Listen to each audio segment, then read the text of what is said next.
नमः। श्री सरस्वते नमः। श्री गुरुभ्यो नमः। जगद्गुरु नरेंद्राचार्य महाराज की जय। सद्गुरु काडसिद्धेश्वर महाराज की जय। संत शिरोमणि गजानन महाराज की जय। आद्य जगद्गुरु रामानंदाचार्य महाराज की जय। सियावल्लभ रामचंद्र की जय। गुरुर्ब्रह्मा गुरुर्विष्णु गुरुर्देवो महेश्वरा। गुरु साक्षात् परब्रह्मा तस्मै श्री गुरवे नमः। सार्थ श्री ज्ञानेश्वरी अध्याय 7वा। श्रीराम काचे योगमाया पडले, हे झाले आहती आंधळे, म्हणून प्रकाशाची देहबले, न देखती माते एरवी मी नसे ऐसे, काय वस्तु जात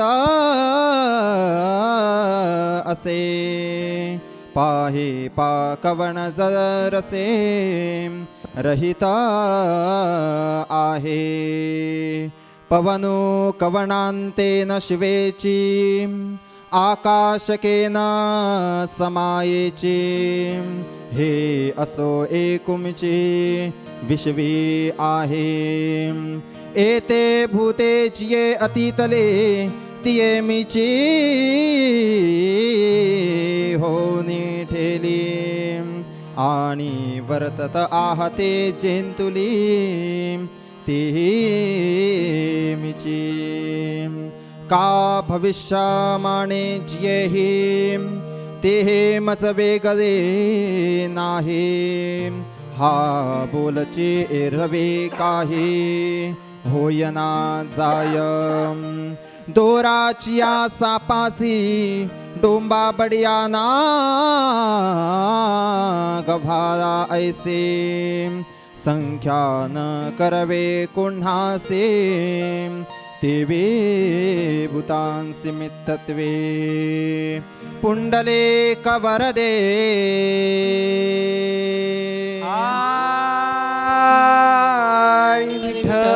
श्री ज्ञानदेवा पंढरीनाथ महाराज की जय। जगद्गुरु नरेंद्राचार्य महाराज की जय। स्वयं विभूषित जगतगुरु स्वामी नरेंद्राचार्य महाराज जी के पावन चरण कमलों को वंदन करता हूँ। परम पूज्य कानिफनाथ महाराज को मेरा सत्सत नमन, और सदगुरु के सत्संग में उपस्थित सभी पुण्य आत्माओं को मेरा सांप्रदायिक श्री गुरुदेव। साथियों, हम संत ज्ञानेश्वर दास द्वारा रचित ज्ञानेश्वरी के 7वें अध्याय का विवेचन सुन रहे हैं। हमने अभी तक सुना कि 7वें अध्याय में भगवान कृष्ण अर्जुन को भक्ति के माध्यम से, भक्त के प्रकारों के माध्यम से समझा रहे हैं कि उन्हें कौन सा भक्त सबसे ज़्यादा प्रिय है। हमने सुना 4 तरह के भक्त होते हैं, अर्थार्थी, जिज्ञासु और ज्ञानी। पिछले सत्संग में हमने सुना कि कई लोग अपनी इच्छाओं को, कामनाओं को पूर्ण करने के लिए अलग अलग देवी देवताओं की पूजा करते हैं और उनकी इच्छाएं पूरी भी होती हैं। पूरी होती हैं, लेकिन उसका स्रोत वो परब्रह्म परमेश्वर ही होता है। यहाँ गीता के रूप में समझें तो भगवान कृष्ण, उनके द्वारा ही देवताओं के माध्यम से उन भक्तों की कामनाएं पूर्ण की जाती हैं। कामनाएं नहीं, आगे भगवान कहते हैं कि अगर कोई ऐसा भक्त है जो वो ये इच्छा करे कि मुझे मोक्ष भी मिल जाए, और उस इच्छा से अगर देवी देवताओं की पूजा करता है, साथियों भगवान ने कहा है कि उसकी वो इच्छा भी पूरी होती है। आगे इस श्लोक में जो 25वां और 26वां श्लोक है, उसमें भगवान क्या कहते हैं वो हम सुनेंगे। यहां पे भगवान ने योग माया की बात की है। हम 25वें श्लोक को लेते हैं और हम जानने की कोशिश करेंगे कि भगवान अर्जुन को क्या समझा रहे हैं। नाहं प्रकाशः सर्वस्य योग माया समावृत, नाहं प्रकाशः सर्वस्य योग माया समावृत, मूढ़ोऽयं नावजाना लोको ममजं वयम्।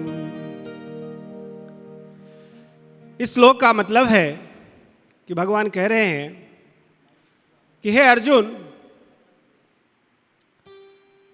साधारण इंसान व्यक्ति मुझे समझ नहीं पाता।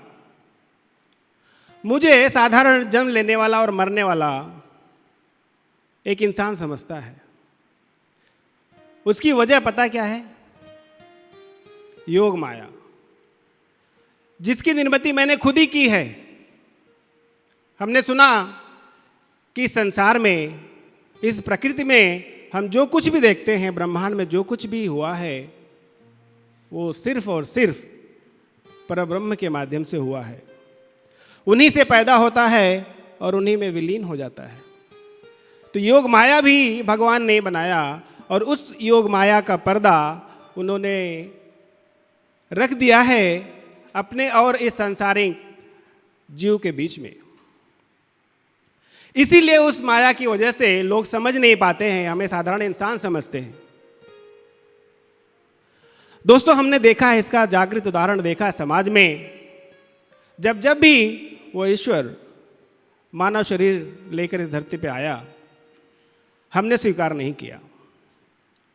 चाहे वो संत गजानन महाराज हो, साईं बाबा हो, स्वयं भगवान राम हो, कृष्ण हो, उस समय के लोगों की दृष्टि में वो कभी ईश्वर नहीं थे। उनके साथ साधारण सा व्यवहार हुआ।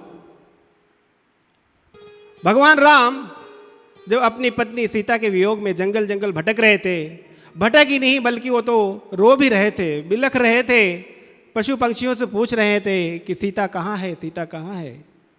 उसको लोगों ने इस तरह समझा कि अरे, अगर ये परब्रह्म है, परमात्मा है, परमेश्वर हैं, तो क्या इन्हें पता नहीं सीता कहाँ है? यही वो योग माया का पर्दा था जो ईश्वर ने डाल रखा है। आज हम भी इस समय उसी योग माया के पर्दे से ग्रसित हैं। हमारे समक्ष हमारे परब्रह्म बैठे हैं, लेकिन उन्हें जरा सी अगर खांसी आ जाए तो मन में कहीं न कहीं आता है, अरे भगवान को खांसी कैसे, उनको बुखार कैसे? दोस्तों, इस सोच से हमें निकलना है। यही भगवान बता रहे हैं कि वो इंसान जो मुझे शरीर नहीं शक्ति मानता है, वो मुझे जानता है। उसे ये माया का पर्दा रोक नहीं पाता। तो सवाल उठता है कि उस माया के पर्दे को हम पार करें तो कैसे? तुलसीदास जी ने एक बहुत ही अच्छी चौपाई लिखी है रामायण में। वो कहते हैं, निर्मल मन जन सो मोहि पावा, निर्मल मन जन सो मोहि पावा, मोहि कपट छल छिद्र न भावा, मोहि कपट छल छिद्र न भावा। इस चौपाई का तात्पर्य है कि हे अर्जुन, मुझे पाने के लिए सिर्फ और सिर्फ एक चीज की जरूरत है, वह है आपका मन निर्मल हो जाए, कपट नहीं हो, छल नहीं हो, किसी के बारे में दुर्व्यवहार या दृष्टि नहीं ऐसी हो कि उसका बुरा हो। यही चीज हमारे सद्गुरु में सिखाते हैं कि भक्तों, किसी के बारे में सपने में भी बुरा मत सोचो। आप जी रहे हो तो दूसरों को जीने में मदद करो। उसी बात को श्री कृष्ण यहाँ कह रहे हैं। सद्गुरु के बताए हुए मार्ग पर हम तब चल पाएंगे साथियों, जब हमारे मन में छल कपट नहीं होगा, किसी की जलन नहीं होगी, किसी की कोई आगे बढ़ रहा है तो उसको देख के हमारे मन में किसी तरह का गलत विचार नहीं आए। तो मुझे यकीन है कि हम सद्गुरु के बताए हुए उस मार्ग पर अवश्य चलेंगे। और जो परब्रह्म भगवान श्री कृष्ण यहाँ बता रहे हैं कि मुझे पाने के लिए सिर्फ उस निर्मल मन की ज़रूरत है, हम अपने मन को निर्मल अवश्य कर लेंगे। उस भक्ति के साबुन से जो भगवान परब्रह्म हमारे सद्गुरु ने हमें दिया हुआ है कि हमें 10 मिनट की भक्ति हर रोज करनी चाहिए। आगे भगवान कृष्ण अर्जुन से कहते हैं कि इस निर्मल मन को करने के लिए आप अपने अंतर्मुखी जो आपका आचरण होता है वो बिल्कुल अंतर्मुखी होना चाहिए। अब ये निर्मल मन जब आपके या वो भाव आपके मन में आ जाएगा कि मैं और कुछ नहीं, मैं जो भी हूं उस परमात्मा की वजह से हूं, मेरा जो कुछ है उस परमात्मा का है, मैं किसी का मालिक नहीं, मैं सिर्फ यहां गुलाम हूं, आपका मन अपने आप निर्मल होना शुरू होगा। दोस्तों, हमने सुना है, पढ़ा भी है कि भगवान कृष्ण के एक सखा थे सुदामा।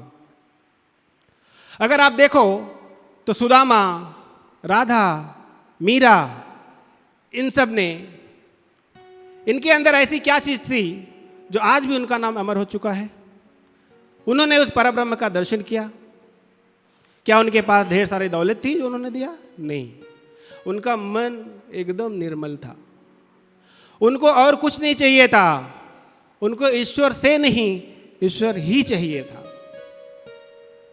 हमें भी सद्गुरु से नहीं, अब सद्गुरु को मांगना चाहिए।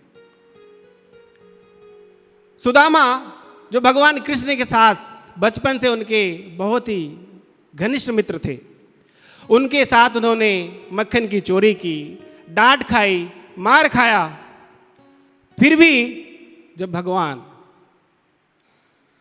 उस राजमहल में रहते थे तो सुदामा के मन में जरा भी नहीं आया कि अरे, मेरा सखा जो मेरे साथ खेला वो इतना बड़ा राजा है, मैं जाके कुछ ले लूं, मांग लूं, मैं ऐसा गरीब क्यों, मेरे पास पहनने के लिए कपड़े नहीं और वो राजमहल में बैठा है। उसके मन में इतनी निर्मलता थी कि वो जानता था कि वो मेरा सखा नहीं, वो पूरे परब्रह्म का मालिक है। जब देना होगा तो दे देगा। ये भाव हम तो ऐसा करते हैं कि स्वामी जी से थोड़ी बात होने लगी डायरेक्ट तो हमको वीआईपी ट्रीटमेंट पाने की आदत सी हो जाती है। दोस्तों, ये सोच में बदलनी होगी, अध्यात्म में नहीं सिखाता है। आगे अगले श्लोक में, श्लोक नंबर 26 में भगवान कहते हैं कि हे अर्जुन, इस चराचर में, इस प्रकृति में जितने भी जीव हैं, सबका भूत, भविष्य, वर्तमान सब मुझे पता है। कौन पिछले जन्म में क्या था, इस जन्म में क्या है, अगले जन्म में क्या बनेगा, किन किन कार्यों को किया था, करेगा और कर रहा है, सब मुझे ज्ञान है। फिर भी अज्ञानता बस लोग मुझे एक साधारण इंसान समझते हैं, मुझे समझ ही नहीं पाते, उस योग माया से बाहर ही नहीं निकल पाते हैं। तो दोस्तों, सवाल अब उठता है कि योग माया से हम फिर बाहर निकले कैसे? मन तो निर्मल कर लिया, रास्ता दिखाने वाला कोई गुरु तो चाहिए। हमारे लिए ये सत्संग और सद्गुरु ठीक उसी तरह से है जिस तरह की इच्छा भगवान श्री कृष्ण करते हैं कि इस मार्ग पर चलकर आप इस योग माया रूपी पर्दे को पार कर सकते हो दोस्तों। इस पे एक बड़ा अच्छा सा दृष्टांत मुझे याद आ रहा है जो बताना चाहूँगा। हमारे आपके जैसे ही एक जिज्ञासु रहता है, उससे उसके मन में इच्छा होती है कि मैं एक संत के पास जाकर ज्ञान पाने की कोशिश करता हूँ, मुझे ज्ञानी बनना है, समझना है कि मैं कौन हूँ। वो चला जाता है, सुबह सुबह निकलकर कुटिया में संत बैठे रहते हैं, उनके पास जाकर विनती करता है कि हे प्रभु, मुझे ज्ञान पाना है, मुझे आपके आश्रय में समझना है कि मैं कौन हूँ, मेरा जन्म किस लिए हुआ है, आप कृपया करके मुझे अपने अधीन रखिए। संत बोलते हैं ठीक है, बड़ी अच्छी बात है, आप ऐसा करिए, थोड़ी देर बैठिए, मुझे थोड़ा दिनचर्या का काम है, मैं उसको निपटा लूँ और फिर आपके साथ हम चर्चा करेंगे। तो संत कुटिया से एक मटका उठाते हैं और कुएं के पास जाने की कोशिश करते हैं, वहाँ से उनको पानी लाना होता है। तो उनके ध्यान में आया कि मैं और ये बैठा हुआ भक्त अकेला है, तो उसको बोलते हैं आप ऐसा करिए, मेरे साथ चलिए, पानी लेकर आते हैं और फिर मैं आपको समझाता हूँ। बोला चलिए, बड़ी खुशी खुशी संत के साथ चला जाता है।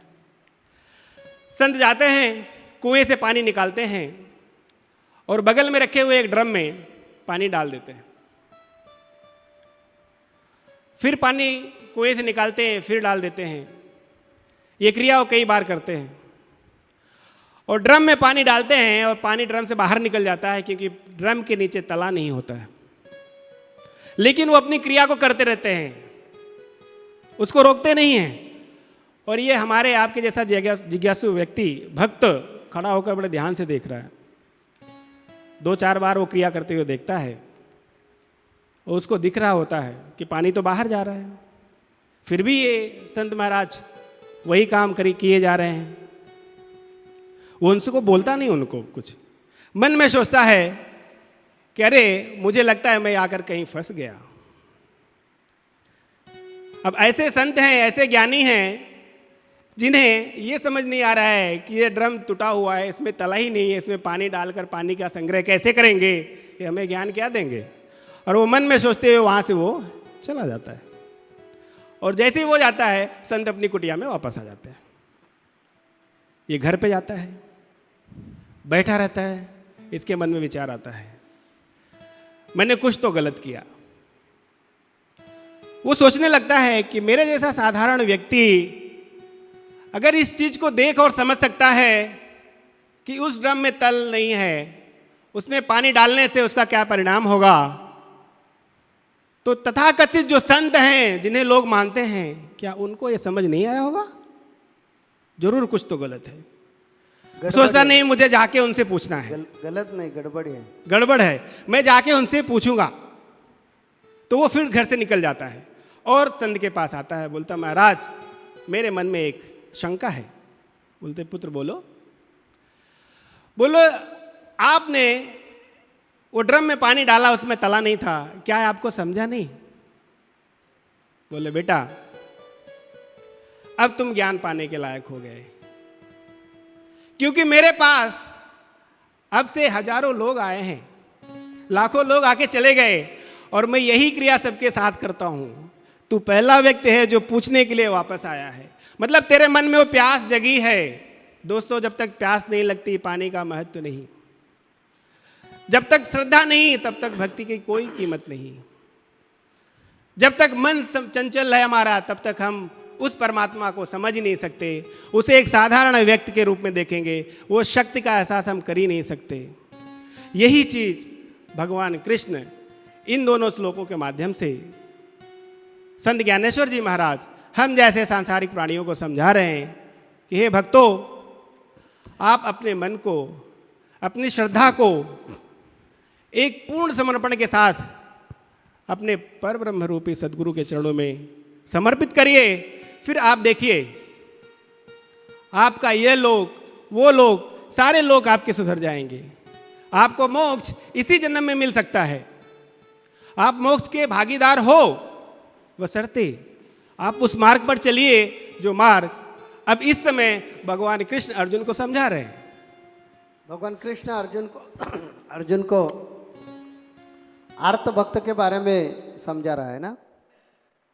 तो आर्त भक्त सिर्फ हमें क्या मिलेगा इसके लिए भगवान के पास या संतों के पास जाता है।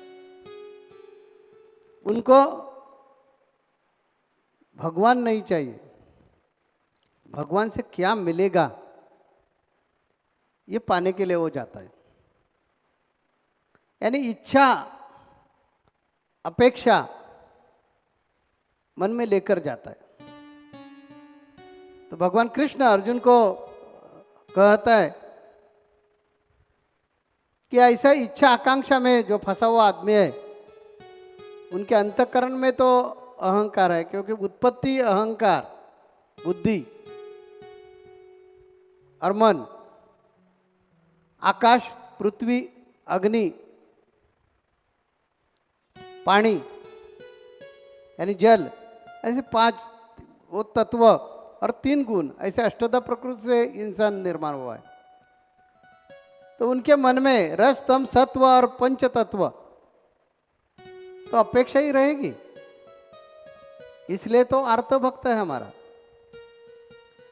ये आर्त भक्त के शरीर और उनके अंतःकरण में जो अहंकार है, ये दोनों का जब मिलन हो जाता है तब उनको एक लड़की हो जाती है, उनका नाम है इच्छा। और वहां से हमारा यानी आर्त भक्त का प्रपंच शुरू हो जाता है। उसके बारे में अगले श्लोक में भगवान कृष्ण अर्जुन को बताने वाला है। इस कारण यह सत्संग में उस पर हम ज़्यादा चर्चा नहीं करेंगे। लेकिन ये जो सत्संग में मनोज सिंह जी ने हमें बताया, तो ज्ञानेश्वर महाराज जी ने हमें एक ज्ञानेश्वरी से ज्ञान देने का प्रयत्न किया है। उसमें से हम क्या सीख लेके जाएंगे? तो हमें ये सीख लेकर जाना चाहिए कि भगवान के पास हम जब आते हैं तो भगवान से कुछ लेकर जाएंगे, ये मन में लेकर नहीं आना चाहिए। भगवान ही मिलवा के जाएंगे, ये लेकर जाना चाहिए। हमारे तरफ देखिए, हमने भगवान से कुछ भी मांगा नहीं। हमने भगवान से ये बताया, हमारे अभंग में ये बताया, मज काय उणे गजानन पाई सर्व सुखे घेती लोटांगण। गजानन यानी मेरे लिए परमात्मा है। जो संत शेगांव के गजानन महाराज है, ये मेरे परमात्मा है। तो ये परमात्मा के पास हम आए हैं, हमें उनसे कुछ लेने का ही नहीं है और उनसे कुछ लेकर आगे जाने का ही नहीं है। इस कारण हम बोलते हैं कि हमें कुछ कम नहीं है, हमें कुछ नहीं चाहिए। नको प्रतिष्ठा, नको चार मुक्ति, नको नको देवा वैकुंठ अम्मासी। यानी हमें प्रतिष्ठा नहीं चाहिए, 4 प्रकार की जो मुक्ति है, सलोकता, स्वरूपता, समीपता और सायुज्यता, उसमें से कोई भी नहीं चाहिए। हमें सिर्फ तू चाहिए, यानी भगवान तू चाहिए हमें, बाकी कुछ नहीं चाहिए। ऐसे मांगना चाहिए। लेकिन हम आर्त भक्त क्या करते हैं, भगवान या संतों के पास आकर हमारे प्रपंच रूपी जो पोतड़ी है, वो पोतड़ी में या थैली में, जैसे दुकान पर गए कि किराना की दुकान पे गए कि बोलते हैं ना, चलो प्याज 5 किलो दे दो, आलू 2 किलो, तुर दाल 5 किलो, जैसे मांगते हैं वैसे हम साधु संतों के पास या भगवान के पास जाकर मांगते हैं। इस कारण हम आर्त भक्त हैं। और यह आर्त भक्त बहु सुकृत से या बहु पुण्य से जो मनुष्य जन्म मिला है वो व्यर्थ गवा देता है, क्योंकि उनके अंतःकरण में जो अहंकार है, यह अहंकार का शरीर से मिलन हो जाता है। और शरीर और अहंकार ये दोनों के मिलन से इच्छा रूपी उनको कन्या हो जाती है और उनका संसार आगे शुरू हो जाता है। वो कैसा शुरू हो जाता है वो भगवान कृष्ण अगले अपने श्लोक में अर्जुन को बताएंगे, वो हम अगले सत्संग में जरूर सुनेंगे। जगत गुरु नरेंद्राचार्य महाराज की जय। सद्गुरु काड सिद्धेश्वर महाराज की जय। संत शिरोमणि गजानन महाराज की जय। आद्य जगत गुरु रामानंदाचार्य महाराज की जय। सिया वल्लभ रामचंद्र की जय।